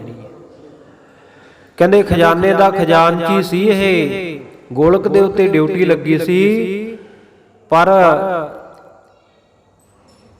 ਇਹਨੂੰ ਇਹ ਮਾੜੀ ਆਦਤ ਪੈ ਗਈ ਚੋਰੀ ਦੀ। ਉੱਥੋਂ ਇਹ ਖਜ਼ਾਨੇ ਦੇ ਵਿੱਚੋਂ ਧਨ ਚੋਰੀ ਕਰ ਲੈਂਦਾ ਸੀ। ਰਹਿਓ ਚੁਰਾਵਤ ਦਰਬ ਮਹਾਨਾ, ਬਹੁਤ ਸਾਰਾ ਧਨ ਇਹਨੇ ਚੋਰੀ ਕੀਤਾ ਗੁਰੂ ਕੀ ਗੋਲਕ ਵਿੱਚੋਂ। ਸਤਿਗੁਰ ਸੱਚੇ ਪਾਤਸ਼ਾਹ ਕਹਿੰਦੇ ਇਹਨੇ ਬਹੁਤ ਫਜ਼ੂਲ ਖਰਚੀ ਕੀਤੀ, ਬੜਾ ਧਨ ਗੁਰੂ ਕਾ ਖਰਾਬ ਕੀਤਾ ਗੁਰੂ ਕੇ ਖਜ਼ਾਨੇ ਵਿੱਚੋਂ। ਅਰ ਖਾਇਓ, ਖਾਦਾ ਵੀ, ਚਲੋ ਖਾਂਦਾ ਤੇ ਕੋਈ ਗੱਲ ਨਹੀਂ ਸੀ, ਖਾ ਲੈਂਦਾ, ਪਰ ਕਹਿੰਦੇ ਇਹਨੇ ਫਜ਼ੂਲ ਖਰਚੀ ਬਹੁਤ ਕੀਤੀ। ਤੇ ਅੱਜ ਆਪਾਂ ਦੇਖ ਲਈਏ ਖਾਲਸਾ ਜੀ, ਆਪਾਂ ਗੁਰੂ ਘਰ ਵਿਖੇ ਆਉਨੇ ਆ, ਘਰ ਦੇ ਵਿੱਚ ਵੀ ਆਪਾਂ ਪਦਾਰਥਾਂ ਦੀ ਵਰਤੋਂ ਕਰਦੇ ਆ ਤੇ ਗੁਰੂ ਘਰ ਵਿੱਚ ਵੀ ਆ ਕੇ ਕਰਦੇ ਆ। ਇਨਸਾਨ ਉਹੀ ਹੁੰਦਾ ਹੈ। ਘਰ ਦੇ ਵਿੱਚ ਰੱਤੀ ਰੱਤੀ ਦੀ ਬਚਤ ਕਰਦੇ ਆ ਆਪਾਂ, ਰੱਤੀ ਰੱਤੀ ਦਾ ਸੂਮਪਣਾ ਕਰਦੇ ਆ ਵੀ ਇਧਰੋਂ ਵੀ ਬਚਤ ਹੋ ਜੇ, ਇਧਰੋਂ ਵੀ ਆਹ ਡੁੱਲ ਨਾ ਜਾਵੇ, ਆਹ ਵਿਗੜ ਨਾ ਜਾਵੇ। ਪਰ ਗੁਰੂ ਘਰ ਆ ਕੇ ਉਹੀ ਬੰਦੇ ਹੁੰਦੇ ਆ, ਗੁਰੂ ਘਰ ਆ ਕੇ ਜਦੋਂ ਗੁਰੂ ਕੇ ਲੰਗਰ ਵਿੱਚ ਜਾਂ ਕਿਤੇ ਵੀ ਸੇਵਾ, ਫਿਰ ਐ ਖੁੱਲੇ ਖਜ਼ਾਨੇ, ਕੋਈ ਗੱਲ ਨਹੀਂ ਬਾਬੇ ਦੇ ਦਰ ਤੇ ਕਿਹੜਾ ਘੱਟ ਹੈ। ਆ ਬਾਬੇ ਨਿਹਾਲ ਸਿੰਘ ਨੇ ਬਹੁਤ ਕਿਰਪਾ ਕੀਤੀ ਆ, ਬੜਾ ਜੋ ਮਰਜੀ ਡੁੱਲੀ ਜਾਵੇ, ਜੋ ਮਰਜੀ ਵਿਗੜੀ ਜਾਵੇ, ਆਪਾਂ ਨਹੀਂ ਦੇਖਣਾ ਹੁੰਦਾ। ਸਗੋਂ ਜਿੱਥੇ ਪਾਈਏ ਦੀ ਲੋੜ ਆ ਉੱਥੇ ਅੱਧਾ ਕਿਲੋ ਪਾਉਂਦੇ ਆ। ਪਰ ਖਾਲਸਾ ਜੀ ਗੁਰੂ ਘਰ ਦੇ ਵਿੱਚ ਆ ਕੇ ਪਦਾਰਥਾਂ ਨੂੰ ਵੀ ਸੰਕੋਚ ਦੇ ਨਾਲ ਵਰਤੀਏ, ਗੁਰੂ ਘਰ ਦੀ ਇਮਾਰਤ ਨੂੰ ਵੀ ਘਰ ਦੀ ਇਮਾਰਤ ਦੇ ਵਾਂਗ ਸਾਂਭ ਕੇ ਰੱਖੀਏ, ਗੁਰੂ ਘਰ ਦੀਆਂ ਵਸਤੂਆਂ ਨੂੰ ਵੀ ਘਰ ਦੀਆਂ ਇਮਾਰਤਾਂ ਦੇ ਨਾਲੋਂ ਜ਼ਿਆਦਾ ਸਾਂਭ ਸੰਭਾਲ ਕਰਕੇ ਆਪਾਂ ਰੱਖੀਏ। ਫਿਰ ਗੁਰੂ ਕੀਆਂ ਖੁਸ਼ੀਆਂ ਪ੍ਰਾਪਤ ਹੁੰਦੀਆਂ, ਕਿਉਂਕਿ ਜੋ ਸਾਡੇ ਘਰਾਂ ਵਿੱਚ ਹੈ ਉਹ ਵੀ ਗੁਰੂ ਦਾ ਬਖਸ਼ਿਆ ਹੋਇਆ ਹੀ ਹੈ, ਤੇ ਜਿਹੜਾ ਗੁਰੂ ਘਰ ਹੈ ਤਾਂ ਹੈ ਹੀ ਗੁਰੂ ਦਾ। ਇਸ ਕਰਕੇ ਸੰਕੋਚ ਦੇ ਨਾਲ, ਹਮੇਸ਼ਾ ਧਿਆਨ ਦੇ ਨਾਲ ਗੁਰੂ ਘਰ ਦੀਆਂ ਵਸਤੂਆਂ ਦੀ ਵੀ ਸਾਂਭ ਸੰਭਾਲ ਰੱਖੀਏ। ਇਹ ਨਹੀਂ ਵੀ ਜਿੱਥੇ ਲਾਈਟ ਚੱਲੀ ਜਾਂਦੀ ਹੈ ਚੱਲੀ ਜਾਣ ਦੇ, ਜਿੱਥੇ ਪੱਖਾ ਚੱਲਦਾ ਚੱਲੀ ਜਾਣ ਦੇ, ਨਹੀਂ, ਆਪੋ ਆਪਣੀ ਜ਼ਿੰਮੇਵਾਰੀ ਸਮਝੀ। ਜੇ ਕੋਈ ਵਸਤੂ ਖਰਾਬ ਹੁੰਦੀ ਹੈ, ਪ੍ਰਬੰਧਕਾਂ ਦੇ ਧਿਆਨ ਦੇ ਵਿੱਚ ਨਹੀਂ, ਤਾਂ ਉੱਥੇ ਸਿੱਖ ਸੰਗਤ ਦਾ ਸਾਡਾ ਫਰਜ਼ ਬਣਦਾ ਹੈ ਵੀ ਅਸੀਂ ਉਹ ਚੀਜ਼ ਦੀ ਸਾਂਭ ਸੰਭਾਲ ਕਰੀਏ। ਇਹ ਨਹੀਂ ਵੀ ਉਹਨਾਂ ਨੂੰ ਦੋਸ਼ ਹੀ ਦੇਈ ਜਾਈਏ ਵੀ ਤੁਸੀਂ ਆਹ ਨਹੀਂ ਕੀਤਾ। ਆਮ ਤਾਂ ਇਹੀ ਹੁੰਦਾ ਵੀ ਗੁਰਦੁਆਰਿਆਂ ਦੇ ਵਿੱਚ ਘਰ ਤੋਂ ਚੱਲਦੇ ਆ, ਘਰੇ ਭਾਵੇਂ ਸਾਡੀ ਕੋਈ ਨਾ ਸੁਣਦਾ ਹੋਵੇ, ਗੁਰੂ ਘਰ ਦੇ ਗ੍ਰੰਥੀ ਦੇ ਉੱਤੇ ਜਾ ਕੇ, ਬਾਬੇ ਦੇ ਉੱਤੇ ਜਾ ਕੇ ਜ਼ਰੂਰ ਗੁੱਸਾ ਝਾੜ ਦੇਣਾ, ਬਾਬਾ ਤੂੰ ਆਹ ਨਹੀਂ ਕੀਤਾ, ਤੂੰ ਦਰੀਆਂ ਦੇ ਵੱਟ ਨਹੀਂ ਕੱਢੇ, ਤੂੰ ਚਾਦਰਾਂ ਨਹੀਂ ਸਹੀ ਵਿਛਾਈਆਂ, ਤੂੰ ਰੁਮਾਲਾ ਨਹੀਂ ਸਹੀ ਲਾਇਆ। ਨਹੀਂ ਖਾਲਸਾ ਜੀ, ਆਪਣਾ ਵੀ ਕੋਈ ਫਰਜ਼ ਬਣਦਾ ਹੈ। ਇਹ ਗੁਰੂ ਘਰ ਸਭਨਾਂ ਦਾ ਸਾਂਝਾ, ਤੇ ਇਸ ਕਰਕੇ ਇੱਥੋਂ ਦੀ ਹਰ ਇੱਕ ਵਸਤੂ ਉਹ ਗੁਰੂ ਦੀ ਸਮਝ ਕੇ ਆਪਾਂ ਵਰਤੀਏ, ਗੁਰੂ ਦੀ ਸਮਝ ਕੇ ਉਹਦੀ ਸਾਂਭ ਸੰਭਾਲ ਕਰੀਏ। ਸਤਿਗੁਰ ਸੱਚੇ ਪਾਤਸ਼ਾਹ ਕਹਿੰਦੇ, ਭਾਈ ਡੱਲਿਆ, ਇਹਨੇ ਕਹਿੰਦੇ ਗੁਰੂ ਕੇ ਖਜ਼ਾਨੇ ਵਿੱਚੋਂ ਚੋਰੀ ਕਰਦਾ ਰਿਹਾ ਹੈ, ਧਨ ਚੋਰੀ ਕਰਦਾ ਰਿਹਾ। ਧਨ ਚੋਰੀ ਕਰਕੇ ਇਹਨੇ ਖਾਧਾ ਵੀ ਬਹੁਤ, ਤੇ ਖਾਣ ਦੇ ਨਾਲੋਂ ਬਹੁਤਾ ਇਹਨੇ ਖਰਾਬ ਕੀਤਾ। ਕਹਿੰਦੇ ਉਹ ਪਾਪ ਕਰਨ ਕਰਕੇ ਫਿਰ ਕਹਿੰਦੇ ਹੁਣ ਇਹਨੇ ਮਿਰਗ ਦਾ ਤਨ ਪਾ ਲਿਆ, ਇਹ ਮਿਰਗ ਦੀ ਦੇਹੀ ਵਿੱਚ ਆ ਗਿਆ ਸੀ। ਸੁਣ ਡੱਲਾ ਬੈਰਾਗ ਵਿਚਾਰਾ। ਸਤਿਗੁਰ ਸੱਚੇ ਪਾਤਸ਼ਾਹ ਜੀ ਕਹਿਣ ਲੱਗੇ, ਕਹਿੰਦੇ ਹੇ ਡੱਲੇ ਬਰਾੜਾ, ਸੁਣ ਲੈ ਵਿਚਾਰ ਤੂੰ। ਲੈ ਪਰ ਅੰਸ਼ ਕਿਸੇ ਪ੍ਰਕਾਰ। ਕਹਿੰਦੇ ਜਿਹੜਾ ਵੀ ਕੋਈ ਮਨੁੱਖ ਕਿਸੇ ਪ੍ਰਕਾਰ ਕਿਸੇ ਤੋਂ ਕੋਈ ਅੰਸ਼ ਲੈ ਲੈਂਦਾ, ਕੋਈ ਚੀਜ਼ ਵਸਤੂ ਲੈ ਲੈਂਦਾ ਹੈ, ਇਸ ਕੋ ਆਮਿਕ ਕਾਟਿਓ ਜਾਈ। ਕਹਿੰਦੇ ਐਵੇਂ ਕਿਸੇ ਦੀ ਕੋਈ ਵਸਤੂ ਚੁਰਾ ਲੈਂਦਾ ਹੈ, ਹੱਕ ਉਹਦਾ ਬਣਦਾ ਨਹੀਂ, ਐਵੇਂ ਬੇਹੱਕਾ ਹੀ ਕਿਸੇ ਦੀ ਵਸਤੂ ਦੇ ਉੱਤੇ ਕਬਜ਼ਾ ਕਰ ਲੈਂਦਾ ਨਾ।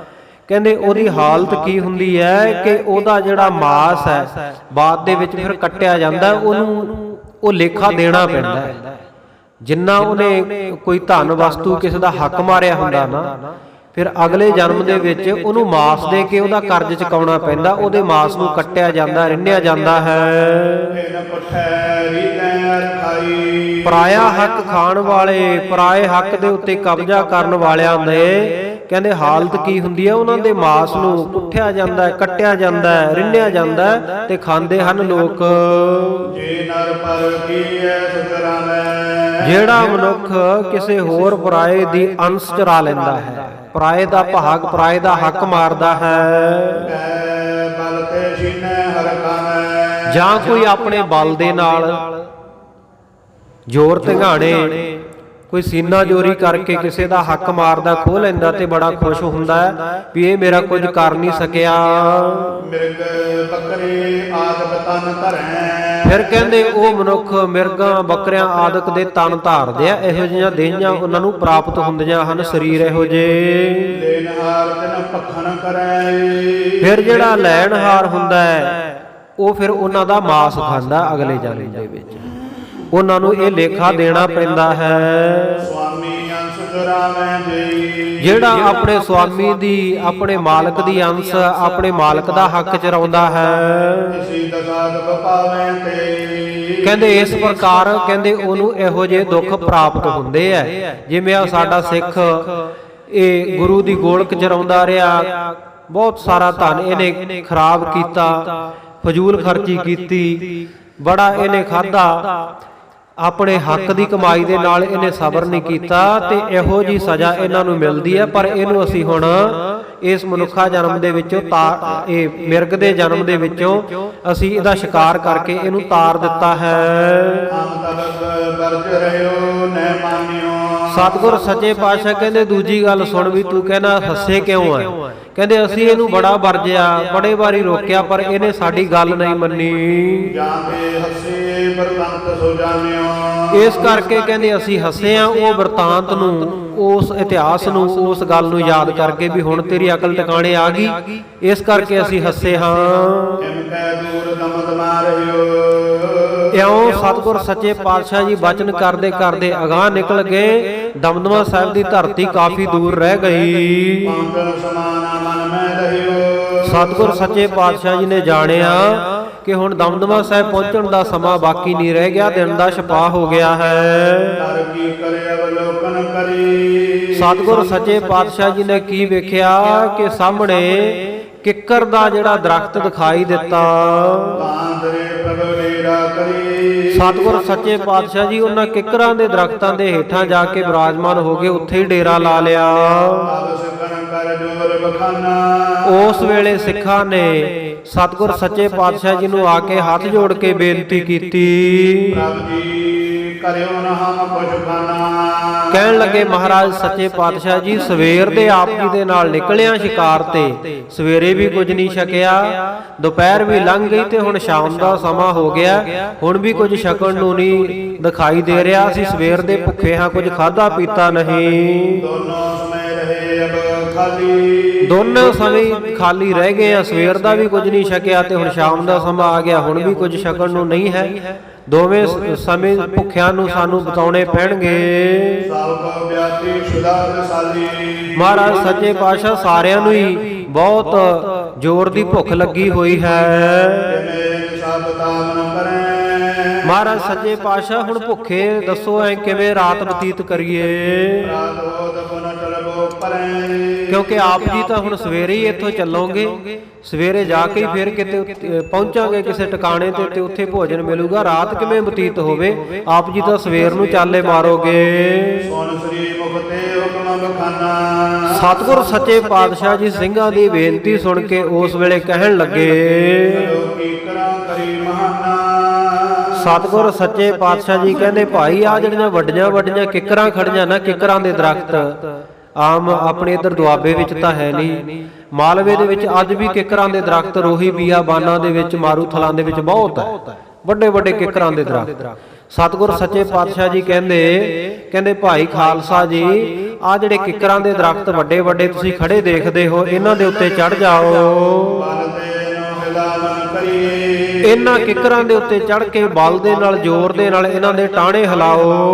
ਮਨ ਭਾਵਤ ਅਤੁ ਸੁਧ ਹਰੀਏ। ਸਤਿਗੁਰ ਸੱਚੇ ਪਾਤਸ਼ਾਹ ਜੀ ਕਹਿੰਦੇ ਜਿਸ ਤਰ੍ਹਾਂ ਦਾ ਮਨ ਭਾਉਂਦਾ ਖਾਣਾ ਖਾਣਾ ਚਾਹੁੰਦੇ ਹੋ ਨਾ, ਉਹੇ ਜਿਹਾ ਖਾਣਾ ਪ੍ਰਾਪਤ ਹੋ ਜਾਊਗਾ ਤੇ ਭੁੱਖ ਦੂਰ ਕਰ ਲਵੋਗੇ।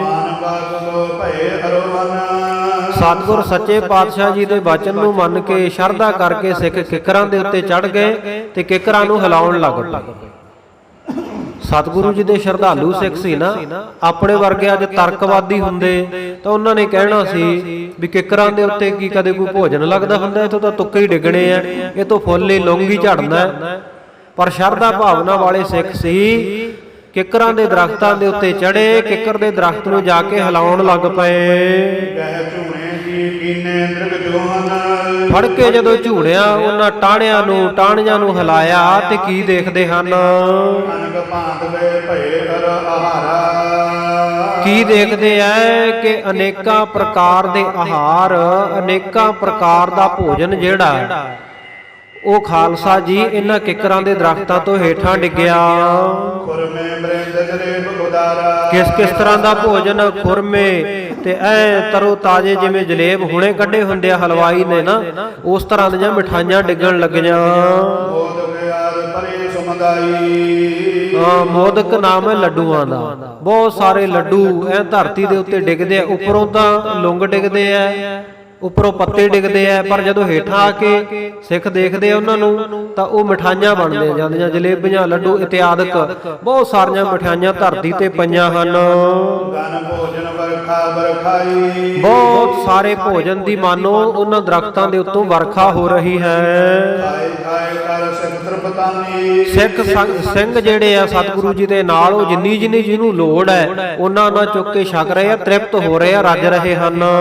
ਇਤਕ ਸਿੰਘ ਨੇ ਕੀਨ ਸਖਾਨੀ, ਸਿੰਘਾਂ ਨੇ ਰੱਜ ਕੇ ਛਕ ਲਿਆ, ਪਰ ਕਈ ਸਿੰਘ ਵਿੱਚ ਇਹੋ ਜਿਹੇ ਸੀ ਜਿਨ੍ਹਾਂ ਨੇ ਕੁਝ ਵੀ ਖਾਧਾ ਪੀਤਾ ਨਾ। ਪੂਜਿਓ ਪ੍ਰਭ ਤੁਮ ਕਿਉ ਨਹੀਂ ਖਾਇਓ, ਸਤਿਗੁਰ ਸੱਚੇ ਪਾਤਸ਼ਾਹ ਜੀ ਨੇ ਜਦੋਂ ਉਹਨਾਂ ਵੱਲ ਵੇਖਿਆ ਤੇ ਪੁੱਛਣ ਲੱਗੇ, ਕਹਿੰਦੇ ਭਾਈ ਤੁਸੀਂ ਕਿਉਂ ਨਹੀਂ ਖਾਧਾ, ਤੁਸੀਂ ਕਿਉਂ ਨਹੀਂ ਛਕਦੇ? ਸਾਰੇ ਸਿੰਘ ਛਕ ਰਹੇ ਐ, ਤੁਸੀਂ ਕਿਉਂ ਬੈਠੇ ਹੋ ਮੇਰੇ ਆਲੇ ਦੁਆਲੇ? ਤੁਸੀਂ ਵੀ ਜਾ ਕੇ ਛਕੋ। ਸਗਰੇ ਦਿਵਸ ਹੱਥ ਨਹੀਂ ਆਇਓ, ਸਾਰਾ ਦਿਨ ਹੋ ਗਿਆ ਭੋਜਨ ਹੱਥ ਨਹੀਂ ਆਇਆ, ਭੁੱਖ ਤਾਂ ਤੁਹਾਨੂੰ ਵੀ ਲੱਗੀ ਹੋਣੀ ਆ, ਤੁਸੀਂ ਕਿਉਂ ਨਹੀਂ ਛਕਦੇ? ਇਹ ਹੱਥ ਜੋੜ ਕੇ ਸਿੱਖ ਦੇ ਸਿਆਣੀ, ਇਹ ਜਿਹੜੇ ਸਿਆਣੇ ਸਿਆਣੇ ਸਿੱਖ ਸੀ ਨਾ, ਖਾਲਸਾ ਜੀ ਹੱਥ ਜੋੜ ਕੇ ਸਤਿਗੁਰ ਸੱਚੇ ਪਾਤਸ਼ਾਹ ਜੀ ਨੂੰ ਕਹਿਣ ਲੱਗੇ, ਸ੍ਰੀ ਪ੍ਰਭ ਆਪ ਨਾ ਕੀਨ ਸਖਾਨੀ, ਕਹਿੰਦੇ ਮਹਾਰਾਜ ਸੱਚੇ ਪਾਤਸ਼ਾਹ ਅਸੀਂ ਕਿਵੇਂ ਛਕੀਏ, ਕਿਉਂਕਿ ਆਪ ਜੀ ਨੇ ਵੀ ਸਵੇਰ ਦਾ ਕੁਝ ਨਹੀਂ ਛਕਿਆ ਤੇ ਹੁਣ ਵੀ ਕੁਝ ਨਹੀਂ ਛਕਿਆ। ਆਪ ਜੀ ਨੂੰ ਛਕਾਏ ਤੋਂ ਬਿਨਾਂ ਸਿੱਖ ਕਿਵੇਂ ਛਕੇ? ਕਿਉਂਕਿ ਗੁਰੂ ਕਾ ਸਿੱਖ ਸਤਿਗੁਰੂ ਜੀ ਨੂੰ ਭੋਗ ਲਗਾ ਕੇ ਤੇ ਫਿਰ ਬਾਅਦ ਵਿੱਚ ਛਕਦਾ। ਆ ਗੁਰੂ ਕਾ ਲੰਗਰ ਵਰਤਦਾ ਨਾ, ਕੜਾਹ ਪ੍ਰਸ਼ਾਦੀ ਦੇਗ ਵਰਤਦੀ ਹੈ। ਅਰਦਾਸ ਵਿੱਚ ਪਹਿਲਾਂ ਆਪਾਂ ਸਤਿਗੁਰ ਸੱਚੇ ਪਾਤਸ਼ਾਹ ਜੀ ਨੂੰ ਭੋਗ ਲਵਾਉਨੇ ਆ, ਆਪ ਜੀ ਕੋ ਭੋਗ ਲੱਗੇ, ਆਪ ਭੋਗ ਲਾਵੋ ਜੀ। ਫਿਰ ਸਤਿਗੁਰ ਸੱਚੇ ਪਾਤਸ਼ਾਹ ਭੋਗ ਲਾਉਂਦੇ ਆ, ਉਸ ਤੋਂ ਬਾਅਦ ਸੰਗਤ ਸਿੰਘ ਛਕਦੇ ਆ। ਸਤਿਗੁਰ ਸੱਚੇ ਪਾਤਸ਼ਾਹ ਆਪ ਜੀ ਵੀ ਸਵੇਰ ਦੇ ਭੁੱਖੇ ਹੀ ਹੋ, ਆਪ ਜੀ ਨੇ ਕੁਝ ਨਹੀਂ ਛਕਿਆ ਤੇ ਮਹਾਰਾਜ ਸੱਚੇ ਪਾਤਸ਼ਾਹ ਤੁਹਾਡੇ ਤੋਂ ਪਹਿਲਾਂ ਅਸੀਂ ਕਿਵੇਂ ਛਕ ਸਕਦੇ ਹਾਂ? ਮਹਾਰਾਜ ਤੁਹਾਡੇ ਛਕੇ ਤੋਂ ਬਿਨਾਂ, ਤੁਹਾਡੇ ਭੋਗ ਲਾਏ ਤੋਂ ਬਿਨਾਂ ਅਸੀਂ ਕਿਵੇਂ ਛਕੀਏ? ਸਤਿਗੁਰ ਸੱਚੇ ਪਾਤਸ਼ਾਹ ਨੇ ਜਦੋਂ ਉਹਨਾਂ ਸ਼ਰਧਾ ਭਾਵਨਾ ਵਾਲੇ ਸਿਆਣੇ ਸਿੰਘਾਂ ਦੇ ਵਚਨ ਸੁਣੇ ਨਾ, ਸਤਿਗੁਰ ਸੱਚੇ ਪਾਤਸ਼ਾਹ ਬਹੁਤ ਪ੍ਰਸੰਨ ਹੋਏ, ਬੜੇ ਖੁਸ਼ ਹੋ ਗਏ। ਸਤਿਗੁਰੂ ਜੀ ਕਹਿਣ ਲੱਗੇ ਬਾਕੀ ਸਾਰਿਆਂ ਨੂੰ ਸੰਬੋਧਨ ਹੋ ਕੇ, ਕਹਿੰਦੇ ਭਾਈ ਸੁਣੋ, ਕਹਿੰਦੇ ਜਿਹੜੇ ਆ ਸਿੱਖ ਆ ਨਾ, ਇਹ ਸਾਡੇ ਗੁਰਮੁਖ ਸਿੱਖ ਹੈ। ਇਹ ਵਿਚਾਰ ਕਰ ਲੋ ਵੀ ਇਹ ਵਿਚਾਰਵਾਨ ਔਰ ਸਿਆਣੇ ਸਾਡੇ ਗੁਰਮੁਖ ਸਿੱਖ ਹਨ। ਤੇ ਸਤਿਗੁਰ ਸੱਚੇ ਪਾਤਸ਼ਾਹ ਕਹਿੰਦੇ ਜਿਹੜੇ ਆ ਰੱਜ ਰੱਜ ਕੇ ਖਾਈ ਜਾਂਦੇ ਆ ਨਾ, ਇਹ ਤਾਂ ਕਹਿੰਦੇ ਪੇਟ ਪਾਲੂ ਹੈ, ਇਹ ਤੇ ਪੇਟ ਪਾਲਣ ਵਾਲੇ ਹਨ। ਸਤਿਗੁਰੂ ਜੀ ਕਹਿੰਦੇ ਕਲਯੁਗ ਦਾ ਸਮਾਂ ਐਸਾ ਹੈ, ਕਹਿੰਦੇ ਜਿਹੜੇ ਮਨਮੁਖ ਹੈ ਨਾ, ਉਹ ਵੀ ਆਪਣੇ ਆਪ ਨੂੰ ਸਿੱਖ ਕਹਾਉਣਗੇ ਵੀ ਅਸੀਂ ਵੀ ਵੱਡੇ ਸਿੱਖ ਹੈ, ਅਸੀਂ ਪੰਥ ਹੈ, ਸਾਡੇ ਬਿਨਾਂ ਨਹੀਂ ਪੰਥ ਚੱਲਦਾ। ਕਹਿੰਦੇ ਉਹ ਵੀ ਆਪਣੇ ਆਪ ਨੂੰ ਸਿੱਖ ਕਹਾਉਣਗੇ, ਪਰ ਹੋਣਗੇ ਮਨਮੁਖ।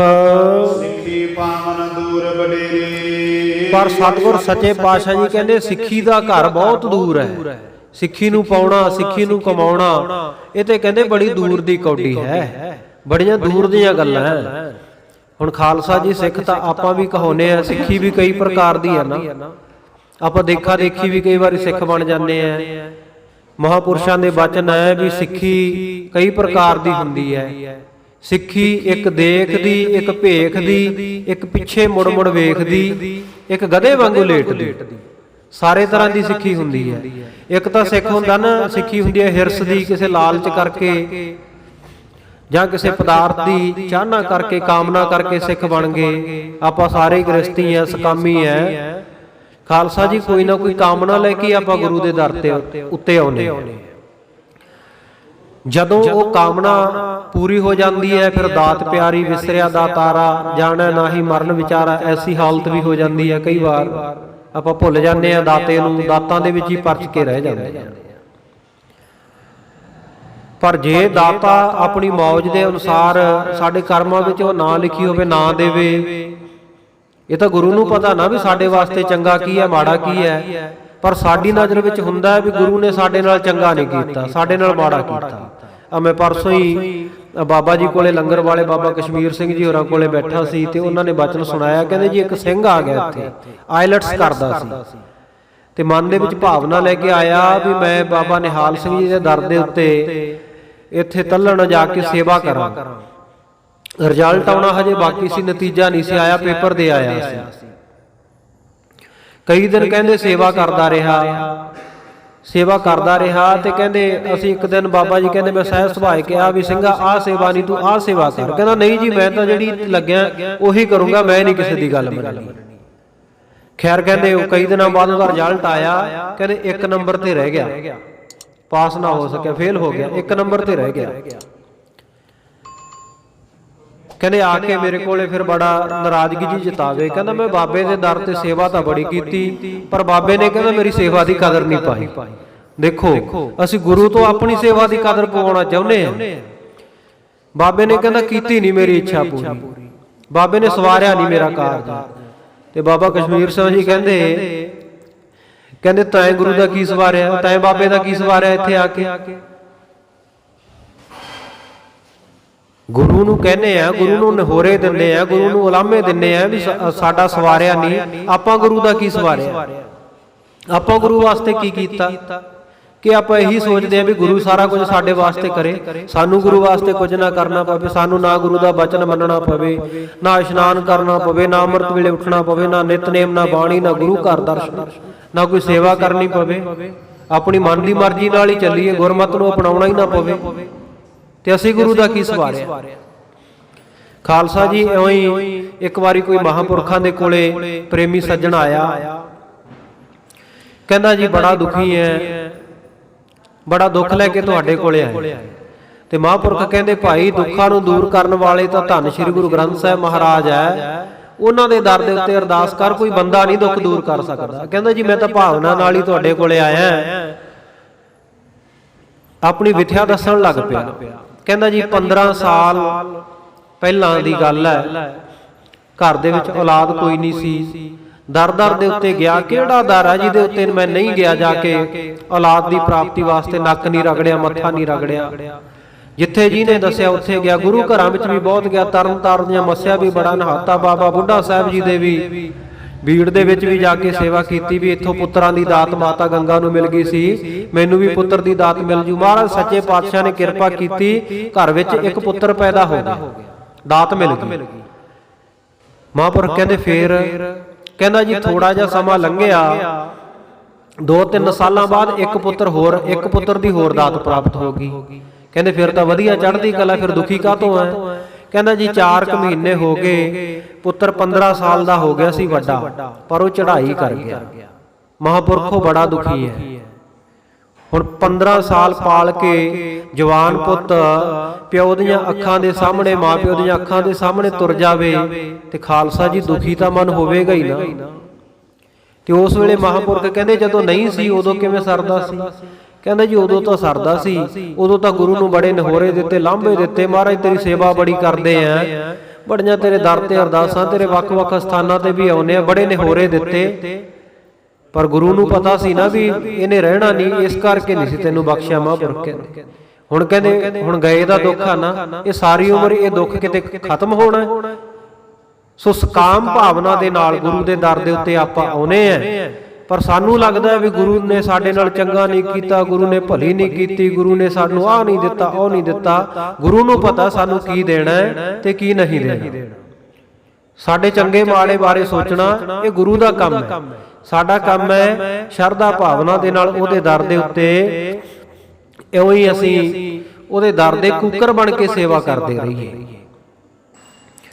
ਸੋ ਸਤਿਗੁਰ ਸੱਚੇ ਪਾਤਸ਼ਾਹ ਜੀ ਇਹ ਦੱਸ ਰਹੇ ਹੈ, ਕਹਿੰਦੇ ਭਾਈ ਸਿੱਖੀ ਜਿਹੜੀ ਹੈ ਨਾ, ਇਹ ਸਿੱਖੀ ਦੇ ਘਰ ਬੜੀ ਦੂਰ ਹੈ। ਸਿੱਖੀ ਕਮਾਉਣੀ, ਹੁਣ ਤਾਂ ਸਿੱਖੀ ਕਮਾਉਣ ਵਾਸਤੇ ਕਈ ਵਾਰੀ ਭੇਖ ਦੀ ਸਿੱਖੀ ਹੁੰਦੀ ਹੈ। ਆ ਲੀਡਰ ਬਣਨਾ ਜੀ, ਲੋਕਾਂ ਨੇ ਕਹਿਣਾ ਵੀ ਇਹ ਕਿਹੜਾ ਅਕਾਲੀ ਹੈ, ਵੀ ਇਹਨੇ ਤਾਂ ਉੱਤੋਂ ਦੀ ਕਿਰਪਾਨ ਹੀ ਨਹੀਂ ਪਾਈ ਹੋਈ, ਟਿਕਟ ਲੈਣੀ ਹੈ ਤਾਂ ਫਿਰ ਅੰਮ੍ਰਿਤ ਛਕ ਲਓ ਜੀ, ਚਲੋ ਠੀਕ ਹੈ। ਜੇ ਕੋਈ ਹੋਰ ਕਾਰਜ ਸਵਰਦਾ ਹੋਵੇ ਤੇ ਜੇ ਕਿਸੇ ਨੇ ਕਹਿਤਾ ਵੀ ਭਾਈ ਤੈਨੂੰ ਦੁੱਖ ਬੜੇ, ਸਰੀਰ ਠੀਕ ਨਹੀਂ ਰਹਿੰਦਾ, ਅੰਮ੍ਰਿਤ ਛਕ ਲਾ, ਆਪਾਂ ਤਾਂ ਅੰਮ੍ਰਿਤ ਦੁੱਖ ਦੂਰ ਕਰਨ ਵਾਸਤੇ ਛਕਦੇ ਆ। ਸਕਾਮ ਭਾਵਨਾ ਨਾਲ ਗੁਰੂ ਦੀ ਸਿੱਖੀ ਨੂੰ ਅਪਣਾਉਂਦੇ ਆ। ਕਦੇ ਨਿਸ਼ਕਾਮ ਹੋ ਕੇ ਸੇਵਾ ਕਰੀਏ, ਨਿਸ਼ਕਾਮ ਹੋ ਕੇ ਗੁਰੂ ਦੀ ਸਿੱਖੀ ਨੂੰ ਧਾਰਨ ਕਰੀਏ ਨਾ। ਸਤਿਗੁਰ ਸੱਚੇ ਪਾਤਸ਼ਾਹ ਜੀ ਦੇ ਬਚਨ, ਸੇਵਾ ਕਰਤ ਹੋਏ ਨਿਹਕਾਮੀ, ਤਿਸ ਕੋ ਹੋਤ ਪ੍ਰਾਪਤ ਸੁਆਮੀ। ਕਹਿੰਦੇ ਭਾਈ ਨਿਸ਼ਕਾਮਤਾ ਦੇ ਨਾਲ ਕੋਈ ਮਨ ਵਿੱਚ ਇੱਛਾ ਨਾ ਰੱਖ, ਤੂੰ ਸੇਵਾ ਕਰਦਾ ਰਹਿ। ਫਿਰ ਕਹਿੰਦੇ ਦੁਨਿਆਵੀ ਵਸਤੂਆਂ ਦੀ ਕਿਹੜੀ ਗੱਲ ਹੈ, ਤੈਨੂੰ ਉਹ ਰੱਬ ਸੁਆਮੀ ਮਾਲਕ ਆਪ ਮਿਲ ਜੂਗਾ। ਬੋਲੋ ਸਤਨਾਮ ਸ੍ਰੀ ਵਾਹਿਗੁਰੂ। ਸੋ ਸਿੱਖੀ ਕਮਾਉਣੀ ਇਹ ਖਾਲਸਾ ਜੀ ਬਹੁਤ ਸਿੱਖੀ ਦੇ ਘਰ ਦੂਰ ਹੈ। ਇੱਕ ਸਿੱਖੀ ਦੇਖਾ ਦੇਖੀ ਦੀ ਹੈ, ਹਿਰਸ ਦੀ ਹੈ, ਇੱਕ ਸਿੱਖੀ ਪ੍ਰੇਮ ਦੀ ਹੈ, ਇੱਕ ਸਿੱਖੀ ਸਿਦਕ ਦੀ ਹੈ। ਪ੍ਰੇਮ ਦੀ ਸਿੱਖੀ ਤੇ ਸਿਦਕ ਦੀ ਸਿੱਖੀ, ਇਹ ਦੋ ਸਿੱਖੀਆਂ ਗੁਰੂ ਘਰ ਵਿੱਚ ਪ੍ਰਵਾਨ ਹੈ। ਪ੍ਰੇਮ ਦੇ ਨਾਲ ਸੇਵਾ ਕਰਨੀ, ਪ੍ਰੇਮ ਭਾਵਨਾ ਦੇ ਨਾਲ, ਚਾਹੇ ਉਹ ਕੋਈ ਕਾਮਨਾ ਰੱਖ ਕੇ ਹੋਵੇ, ਪ੍ਰੇਮ ਦੇ ਨਾਲ ਸਤਿਗੁਰੂ ਦੇ ਦਰ ਦੀ ਸੇਵਾ ਕਰਨੀ, ਸਤਿਗੁਰ ਸੱਚੇ ਪਾਤਸ਼ਾਹ ਸੇਵਾ ਪ੍ਰਵਾਨ ਕਰਦੇ ਆ। ਪਰ ਸਿਦਕ ਦੀ ਸਿੱਖੀ ਨੂੰ ਸਤਿਗੁਰ ਸੱਚੇ ਪਾਤਸ਼ਾਹ ਨੇ ਸਿਰਮਾਉਰਤਾ ਬਖਸ਼ੀ ਹੈ। ਸਿਦਕ ਦੀ ਸਿੱਖੀ ਸ਼੍ਰੋਮਣੀ ਹੈ ਗੁਰੂ ਘਰ ਦੇ ਵਿੱਚ। ਜਿਨ੍ਹਾਂ ਨੇ ਸਿੱਖੀ ਸਿਦਕ ਨਿਭਾਇਆ, ਅੱਜ ਆਪਾਂ ਰੋਜ਼ਾਨਾ ਅਰਦਾਸ ਦੇ ਵਿੱਚ ਉਹਨਾਂ ਦੇ ਨਾਮ ਲੈਂਦੇ ਆ ਨਾ, ਜਿਨ੍ਹਾਂ ਸਿੰਘਾਂ ਸਿੰਘਣੀਆਂ ਨੇ ਧਰਮ ਹਿਤ ਸੀਸ ਦਿੱਤੇ, ਬੰਦ ਕਟਾਏ, ਖੋਪੜੀਆਂ ਲੋਹਾਈਆਂ, ਚਰਖੜੀਆਂ ਤੇ ਚੜੇ, ਤਨ ਆਰਿਆਂ ਨਾਲ ਚਰਾਏ, ਗੁਰਦੁਆਰਿਆਂ ਦੀ ਸੇਵਾ ਸੰਭਾਲ ਲਈ ਕੁਰਬਾਨੀਆਂ ਕੀਤੀਆਂ, ਧਰਮ ਨਹੀਂ ਹਾਰਿਆ, ਸਿੱਖੀ ਕੇਸਾਂ ਸਵਾਸਾਂ ਸੰਗ ਨਿਭਾਈ। ਤਿੰਨਾਂ ਪੁਰਾਤਨ ਤੇ ਵਰਤਮਾਨ ਸਮੇਂ ਦੇ ਸਮੂਹ ਸ਼ਹੀਦਾਂ, ਸਿੰਘਾਂ ਸਿੰਘਣੀਆਂ, ਭੁਜੰਗੀਆਂ, ਗੁਰਮੁਖਾਂ, ਸੰਤਾਂ ਮਹਾਂਪੁਰਖਾਂ ਦੀ ਮਹਾਨ ਪਵਿੱਤਰ ਕਮਾਈ ਦਾ ਧਿਆਨ ਧਰ ਕੇ ਖਾਲਸਾ ਜੀ ਬੋਲੋ ਜੀ ਵਾਹਿਗੁਰੂ। ਉਹਨਾਂ ਦੀ ਕਮਾਈ ਦਾ ਧਿਆਨ ਧਰ ਕੇ ਵਾਹਿਗੁਰੂ ਕਹਿੰਦੇ ਆ। ਕਿਉਂ ਕਹਿੰਦੇ ਆ? ਕਿਉਂਕਿ ਉਹਨਾਂ ਨੇ ਸਿਦਕ ਦੀ ਸਿੱਖੀ ਕਮਾਈ ਹੈ। ਸਿਦਕ ਦੀ ਸਿੱਖੀ ਕਮਾਉਣੀ, ਇਹ ਮਨ ਵਿੱਚ ਭਾਵਨਾ ਰੱਖਣੀ ਵੀ ਜੇ ਕੋਈ ਗੁਰੂ ਘਰ ਦੇ ਉੱਤੇ ਚੜ੍ਹ ਕੇ ਆ ਰਿਹਾ ਹੈ, ਗੁਰੂ ਘਰ ਦੀ ਬੇਅਦਬੀ ਕਰਦਾ ਹੈ, ਗੁਰੂ ਕੇ ਮਰਿਆਦਾ ਨੂੰ ਕੋਈ ਭੰਗ ਕਰਦਾ ਹੈ, ਤੇ ਉਹਦਾ ਜਿਹੜਾ ਸੋਧਾ ਲਾ ਦੇਣਾ, ਇਹ ਸਤਿਗੁਰ ਸੱਚੇ ਪਾਤਸ਼ਾਹ ਨੇ ਆਪ ਤਰੁੱਠ ਕੇ ਮੈਥੋਂ ਸੇਵਾ ਲਈ ਹੈ। ਸਿਦਕਵਾਨ ਸਿੱਖਾਂ ਦੀ ਨਿਸ਼ਾਨੀ ਹੁੰਦੀ ਹੈ। ਸਿੱਖੀ ਸਿਦਕ ਦੇ ਵਿੱਚ ਪਰਪੱਕ ਰਹਿਣਾ, ਕਿਸੇ ਲਾਲਚ ਦੇ ਵਿੱਚ ਆ ਕੇ ਧਰਮ ਦਾ ਤਿਆਗ ਨਾ ਕਰਨਾ। ਭਾਈ ਤਾਰੂ ਸਿੰਘ ਵਾਂਗੂ ਖਾਲਸਾ ਜੀ ਖੋਪੜ ਲੈ ਗਿਆ ਕੇਸਾਂ ਦੇ ਸਮੇਤ, ਪਰ ਕੇਸ ਨਹੀਂ ਕੱਟਣ ਦਿੱਤੇ ਗੁਰੂ ਕੇ ਖਾਲਸੇ ਨੇ। ਭਾਈ ਮਨੀ ਸਿੰਘ ਜੀ ਦਾ ਬੰਦ ਕੱਟਿਆ ਗਿਆ, ਪਰ ਸਿਦਕ ਨਿਭਾਇਆ ਨਾ। ਭਾਈ ਦਿਆਲਾ ਜੀ ਦੇਗ ਵਿੱਚ ਉਬਾਲੇ ਗਏ, ਭਾਈ ਮਤੀ ਦਾਸ, ਭਾਈ ਸਤੀ ਦਾਸ ਰੂਮ ਵਿੱਚ ਬੰਨ ਕੇ ਸਾੜ ਦਿੱਤਾ ਗਿਆ। ਸਰੀਰ ਦੇ ਉੱਤੇ ਆਰਾ ਚੱਲ ਗਿਆ, ਦੋ ਫਾੜ ਕਰ ਦਿੱਤਾ ਸਰੀਰ ਨੂੰ, ਪਰ ਸਿਦਕ ਤੋਂ ਪਛਾਣ ਤਾਂ ਨਹੀਂ ਹਟੇ ਨਾ। ਇਹ ਸਿਦਕ ਦੀ ਸਿੱਖੀ ਹੈ। ਇਸ ਨੂੰ ਸ਼੍ਰੋਮਣੀ ਮੰਨਿਆ ਗਿਆ ਗੁਰੂ ਘਰ ਦੇ ਵਿੱਚ। ਗੁਰੂ ਖੁਸ਼ੀਆਂ ਪ੍ਰਦਾਨ ਕਰਦਾ ਹੈ ਜਿਹੜਾ ਕੋਈ ਸਿਦਕ ਦੇ ਉੱਤੇ ਚੱਲ ਕੇ ਸਿੱਖੀ। ਸਿਦਕ ਦੀ ਸਿੱਖੀ ਦਾ ਫਰਕ ਕੀ ਹੈ ਬਾਕੀ ਸਿੱਖੀਆਂ ਨਾਲੋਂ? ਖਾਲਸਾ ਜੀ ਸਿਦਕਵਾਨ ਸਿੱਖ ਨੂੰ ਪ੍ਰਮਾਤਮਾ ਦਾ ਮਿਲਾਪ ਸਿੱਧਾ ਹੀ ਹੋ ਜਾਂਦਾ।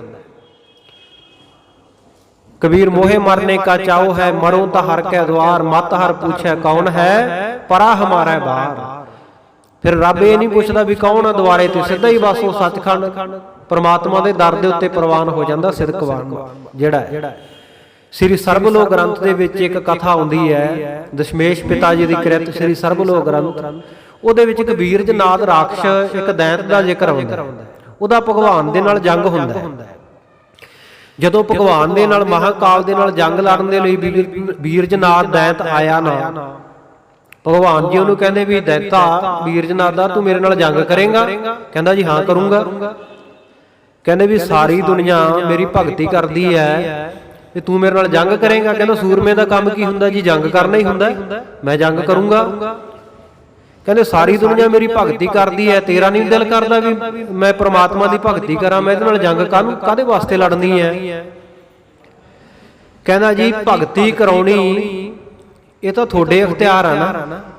ਜੇ ਤੂੰ ਪ੍ਰਮਾਤਮਾ ਹੈ ਤੇਰੇ ਇਖਤਿਆਰ ਹੈ। ਜੇ ਤੂੰ ਭਗਤੀ ਕਰਾਉਣੀ ਸੀ ਮੈਨੂੰ ਕਿਸੇ ਗੁਰਮੁਖਾਂ ਦੇ, ਕਿਸੇ ਧਰਮੀ ਗ੍ਰਸਤੀਆਂ ਦੇ ਘਰੇ ਜਨਮ ਦਿੰਦਾ, ਤੂੰ ਰਾਖਸ਼ਾਂ ਦੇ ਘਰੇ ਜਨਮ ਦੇਣਾ ਸੀ। ਜੇ ਭਗਤੀ ਕਰਾਉਣੀ ਸੀ ਤਾਂ ਰਾਖਸ਼ਾਂ ਦਾ ਜਿਹੜਾ ਕੰਮ ਹੁੰਦਾ ਉਹ ਮੈਂ ਕਰੀ ਜਾਂਦਾ, ਜੋ ਖਾਣਾ ਪੀਣਾ ਹੁੰਦਾ ਉਹ ਖਾਈ ਪੀ ਜਾਂਦਾ।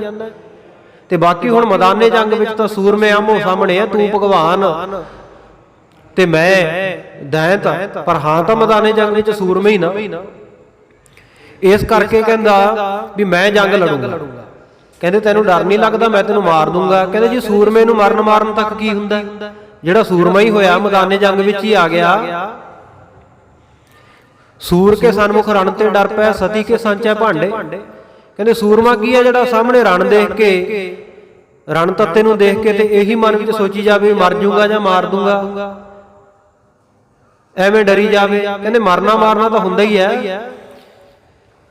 ਕਹਿੰਦੇ ਨਾਲੇ ਗੱਲ ਸੁਣੋ ਭਗਵਾਨ ਜੀ, ਜਿਹੜੇ ਤੁਹਾਡੇ ਭਗਤ ਭਗਤੀ ਕਰਦੇ ਆ ਤੁਹਾਡੀ, ਉਹਨਾਂ ਨੂੰ ਤੁਸੀਂ ਕਦੇ ਤਰੁੱਟ ਕੇ ਕਿੰਨਿਆਂ ਸਾਲਾਂ ਬਾਅਦ ਵਰਿਆਂ ਬੱਧੀ ਭਗਤੀ ਉਹ ਕਰਦੇ ਆ, ਕਿਤੇ ਇੱਕ ਅੱਧੇ ਵਾਰੀ ਮਨੁੱਖਾ ਜਨਮ ਦੇ ਵਿੱਚ ਤੁਸੀਂ ਉਹਨੂੰ ਦਰਸ਼ਨ ਦਿੰਦੇ ਹੋ ਤੇ ਦਰਸ਼ਨ ਦੇ ਕੇ ਫੇਰ ਅਲੋਪ ਹੋ ਜਾਂਦੇ ਹੋ।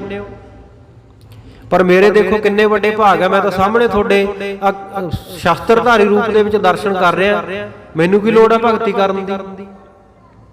ਕਹਿੰਦੇ ਦੂਜਾ ਜਿਹੜਾ ਤੁਸੀਂ ਵਚਨ ਕਰਦੇ ਹੋ ਵੀ ਮੈਂ ਤੈਨੂੰ ਮਾਰ ਦੂੰਗਾ, ਕਹਿੰਦੇ ਤੁਹਾਡੇ ਹੱਥੋਂ ਮੈਂ ਮਰੂੰਗਾ, ਸ਼ਹੀਦ ਹੋਊਂਗਾ, ਤੇ ਸ਼ਹੀਦ ਨੂੰ ਤਾਂ ਸਿੱਧਾ ਹੀ ਸੱਚਖੰਡ ਪ੍ਰਾਪਤ ਹੁੰਦਾ, ਸਿੱਧਾ ਹੀ ਤੁਹਾਡੇ ਚਰਨਾਂ 'ਚ ਜਾਊਂਗਾ, ਮੈਨੂੰ ਭਗਤੀ ਦੀ ਕੀ ਲੋੜ ਹੈ। ਤਾਂ ਉਸ ਵੇਲੇ ਕਹਿਣ ਲੱਗੇ, ਕਹਿੰਦਾ ਹਾਂ ਜੇਕਰ ਕਹਿੰਦੇ ਤੁਸੀਂ ਮੈਨੂੰ ਮਾਰਤਾ ਤਾਂ ਮੇਰਾ ਜਨਮ ਮਰਨ ਕੱਟਿਆ ਜਾਊ, ਮੈਂ ਮੁਕਤ ਹੋ ਜਾਊਂਗਾ। ਜੇ ਮੈਂ ਤੁਹਾਨੂੰ ਮਾਰਤਾ ਇਹਦਾ ਮਤਲਬ ਤੁਸੀਂ ਭਗਵਾਨ ਨਹੀਂ, ਤੁਸੀਂ ਕੋਈ ਬਹਿਰੂਪੀ ਹੋ, ਐਵੇਂ ਭੇਖਧਾਰੀ ਬਣ ਕੇ ਆਏ ਹੋ, ਫਿਰ ਤੁਸੀਂ ਭਗਵਾਨ ਨਹੀਂ ਹੈਗੇ। ਤੇ ਉਸ ਵੇਲੇ ਫਿਰ ਭਗਵਾਨ ਦੇ ਨਾਲ ਕਹਿੰਦੇ ਜੰਗ ਹੋਇਆ। ਇਹ ਵੀਰ ਜਨਾਬ ਨੇ ਸ਼ਹੀਦੀ ਸ਼ਹਾਦਤ ਪ੍ਰਾਪਤ ਕੀਤੀ ਤੇ ਫਿਰ ਸੱਚਖੰਡ ਨੂੰ ਭਗਵਾਨ ਦੇ ਚਰਨਾਂ ਵਿੱਚ ਸਮਾ ਗਿਆ। ਇਉਂ ਜਿਹੜੇ ਸਿਦਕਵਾਨ ਆ ਨਾ, ਉਹਨਾਂ ਦਾ ਤਾਂ ਪਲ ਵਿੱਚ ਪਾਰ ਉਤਾਰਾ ਹੋ ਜਾਂਦਾ। ਸਿਦਕ ਦੀ ਸਿੱਖੀ ਨੂੰ ਗੁਰੂ ਘਰ ਦੇ ਵਿੱਚ ਸਰਮੌਰਤਾ ਦਿੱਤੀ ਹੋਈ ਹੈ। ਸਤਿਗੁਰ ਸੱਚੇ ਪਾਤਸ਼ਾਹ ਕਹਿੰਦੇ ਭਾਈ ਢੱਲੇ ਸਿੱਖੀ ਪਾਵਨ ਦੂਰ ਵਡੇਰੇ, ਸਿੱਖੀ ਕਮਾਉਣ ਦੇ ਘਰ ਕਹਿੰਦੇ ਬਹੁਤ ਦੂਰ ਹਨ। ਇਉਂ ਸਤਿਗੁਰ ਸੱਚੇ ਪਾਤਸ਼ਾਹ ਜੀ ਫਿਰ ਚੜ ਕੇ ਉਸ ਜਗ੍ਹਾ ਤੋਂ, ਉਸ ਜਗ੍ਹਾ ਦਾ ਨਾਂ ਖਾਲਸਾ ਜੀ ਮਠਿਆਈ ਸਰ ਹੈ, ਜਿੱਥੇ ਸਤਿਗੁਰ ਸੱਚੇ ਪਾਤਸ਼ਾਹ ਨੇ ਕਿੱਕਰਾਂ ਤੋਂ ਮਠਿਆਈਆਂ ਚੜਵਾਈਆਂ ਨਾ, ਉਸ ਜਗ੍ਹਾ ਨੂੰ ਮਠਿਆਈ ਸਰ ਗੁਰਦੁਆਰਾ ਕਹਿੰਦੇ ਆ। ਮਾਲਵੇ ਦੇ ਵਿੱਚ ਤਖਤ ਸ੍ਰੀ ਦਮਦਮਾ ਸਾਹਿਬ ਦੇ ਨੇੜੇ, ਬਠਿੰਡੇ ਜ਼ਿਲ੍ਹੇ ਦੇ ਵਿੱਚ ਇਹ ਨਗਰ ਬਠਿੰਡੇ ਦੇ ਨੇੜੇ ਤਖਤ ਸ੍ਰੀ ਦਮਦਮਾ ਸਾਹਿਬ ਤੋਂ 23 ਕਿਲੋਮੀਟਰ ਦੂਰ ਹੈ। ਇਹ ਮਠਿਆਈ ਸਰ ਗੁਰਦੁਆਰਾ ਇਤਿਹਾਸਕ ਗੁਰਦੁਆਰਾ, ਔਰ ਉੱਥੇ ਬੁੱਢਾ ਦਲ ਅੱਜ ਕੱਲ੍ਹ ਸੇਵਾਵਾਂ ਨਿਭਾਉਂਦਾ ਹੈ, ਬੁੱਢਾ ਦਲ ਦੀਆਂ ਫੌਜਾਂ। ਤੇ ਉੱਥੇ ਦਾ ਇਤਿਹਾਸ ਦੱਸਣ ਵਾਲੇ ਸੇਵਾਦਾਰ ਇਹ ਵੀ ਦੱਸਦੇ ਆ ਕਿ ਪਹਿਲੇ ਜਾਮੇ ਵਿੱਚ ਗੁਰੂ ਨਾਨਕ ਦੇਵ ਮਹਾਰਾਜ ਸੱਚੇ ਪਾਤਸ਼ਾਹ ਜੀ ਨੇ ਭਾਈ ਮਰਦਾਨੇ ਤੋਂ ਬੇਰੀ ਦੇ ਦਰਖਤ ਦੇ ਉੱਤੋਂ ਇਹ ਮਠਿਆਈਆਂ ਚੜਵਾਈਆਂ ਸਨ। ਭਾਈ ਮਰਦਾਨੇ ਨੂੰ ਜਦੋਂ ਭੁੱਖ ਲੱਗੀ ਸੀ ਨਾ, ਤੇ ਇਹ ਬੇਰੀ ਦੇ ਦਰਖਤ ਦੇ ਉੱਤੇ ਚੜ ਕੇ ਫਿਰ ਉਹਨੇ ਮਠਿਆਈਆਂ ਛਕੀਆਂ, ਭੁੱਖ ਨੂੰ ਤ੍ਰਿਪਤ ਕੀਤਾ ਭਾਈ ਮਰਦਾਨੇ ਨੇ। ਔਰ ਉਸ ਜਗ੍ਹਾ ਦੇ ਉੱਤੇ ਭਾਈ ਸੰਤੋਖ ਸਿੰਘ ਜੀ ਮੁਤਾਬਕ ਇਹ ਜਿਹੜੀ ਆਪਾਂ ਸਾਖੀ ਪੜ੍ਹ ਰਹੇ ਹਾਂ 10ਵੇਂ ਪਾਤਸ਼ਾਹ ਦੇ ਚਰਨ ਪਏ ਆ, ਤੇ ਉੱਥੇ ਦੀ ਜਿਹੜੀ ਦੰਦ ਕਥਾ ਸੁਣਨ ਨੂੰ ਮਿਲਦੀ ਹੈ, ਉਹ ਦੱਸਦੇ ਨੇ ਕਿ ਸਤਿਗੁਰ ਸੱਚੇ ਪਾਤਸ਼ਾਹ ਨੇ ਇੱਕ ਕੋੜੀ ਦਾ ਉਧਾਰ ਵੀ ਕੀਤਾ ਉੱਥੇ। ਸਤਿਗੁਰੂ ਨਾਨਕ ਦੇਵ ਮਹਾਰਾਜ ਸੱਚੇ ਪਾਤਸ਼ਾਹ ਜੀ ਨੇ ਵੀ ਚਰਨ ਪਾਏ, ਔਰ 10ਵੇਂ ਪਾਤਸ਼ਾਹ ਨੇ। ਔਰ ਅੱਜ 10ਵੇਂ ਪਾਤਸ਼ਾਹ ਜੀ ਉਸ ਜਗ੍ਹਾ ਦੇ ਉੱਤੇ ਸ਼ਿਕਾਰ ਕਰਦਿਆਂ ਮਿਰਗ ਦੇ ਰੂਪ ਵਿੱਚ ਆਪਣੇ ਸਿੱਖ ਦਾ ਉਧਾਰ ਕਰਕੇ ਤੇ ਆਪਣੇ ਸਿੱਖਾਂ ਨੂੰ ਉੱਥੇ ਰਜਾਇਆ ਵੀ, ਕਿੱਕਰਾਂ ਤੋਂ ਮਠਿਆਈਆਂ ਛਕਾਈਆਂ, ਤੇ ਨਾਲ ਸਿੱਖੀ ਦੀ ਵੀ ਪਰਖ ਕੀਤੀ ਵੀ ਆਹ ਗੁਰਮੁਖ ਸਿੱਖ ਹੈ, ਜਿਹੜੇ ਸੰਤੋਖੀ ਹੈ, ਜਿਨ੍ਹਾਂ ਨੇ ਸਾਡੇ ਛਕਣ ਤੋਂ ਪਹਿਲਾਂ ਨਹੀਂ ਕੁਝ ਛਕਿਆ, ਤੇ ਬਾਕੀ ਦੇ ਜਿਹੜੇ ਸਿੱਖ ਹੈ ਪੇਟ ਪਾਲੂ ਸਿੱਖ ਹੈ। ਸੋ ਇਉਂ ਸਤਿਗੁਰ ਸੱਚੇ ਪਾਤਸ਼ਾਹ ਜੀ ਉਸ ਜਗ੍ਹਾ ਤੋਂ ਸੰਗਤਾਂ ਨੂੰ ਤਾਰ ਕੇ ਆਪਣੇ ਡੇਰੇ ਵਾਪਸ ਦਮਦਮਾ ਸਾਹਿਬ ਆ ਗਏ। ਇਸ ਪ੍ਰਕਾਰ ਬਹੁਤ ਸਾਰੇ ਦਿਨ ਬਤੀਤ ਹੋਏ। ਸਤਿਗੁਰ ਸੱਚੇ ਪਾਤਸ਼ਾਹ ਜੀ ਖਾਨ ਪਾਨ ਕਰਕੇ ਭੋਜਨ ਛਕ ਛਕਾ ਕੇ ਬਿਰਾਜਮਾਨ ਹੋਏ। ਇੱਥੇ ਖਾਲਸਾ ਜੀ ਅਗਲੀ ਸਾਖੀ ਸ਼ੁਰੂ ਹੋ ਗਈ ਵੀ ਉਸ ਵੇਲੇ ਤੋਂ ਬਾਅਦ ਬਹੁਤ ਇੱਕ ਦਿਨ ਨਾ ਲੰਬੀ ਰਾਤ ਹੋ ਗਈ। ਸੋ ਇਹ ਸਾਖੀ ਆਪਾਂ ਕੱਲ ਦੇ ਦੀਵਾਨ ਵਿੱਚ ਸਰਵਣ ਕਰਾਂਗੇ। ਹੁਣ ਸਮਾਪਤੀ ਦਾ ਸਮਾਂ ਵੀ ਹੋਇਆ ਤੇ ਪਿਛਲੀ ਸਾਖੀ ਦੀ ਵੀ ਇੱਥੇ ਸਮਾਪਤੀ ਹੋਈ ਹੈ। ਕਥਾ ਵਿਚਾਰ ਦੌਰਾਨ ਹੋਈਆਂ ਬੇਅੰਤ ਭੁੱਲਾਂ ਦੀ ਆਪ ਸਮੂਹ ਸੰਗਤਾਂ ਨੇ ਖਿਮਾ ਬਖਸ਼ਿਸ਼ ਕਰਨੀ। ਗਰੀਬ ਨਵਾਜ਼ ਸੱਚੇ ਪਾਤਸ਼ਾਹ ਕਿਰਪਾ ਕਰਨ, ਸਮਤ ਬਖਸ਼ਿਸ਼ ਕਰਨ। ਆਓ ਸਮਾਪਤੀ ਦੀਆਂ ਤੁਕਾਂ ਪੜ੍ਹ ਕੇ ਉਪਰੰਤ ਅਰਦਾਸ ਵਿੱਚ ਹਾਜ਼ਰੀ ਲਵਾਈਏ ਜੀ। ਗੁਸਾਈ ਨਿਸਾਵਦੀ ਅਦ ਕੈ ਅਦ ਕਾਈ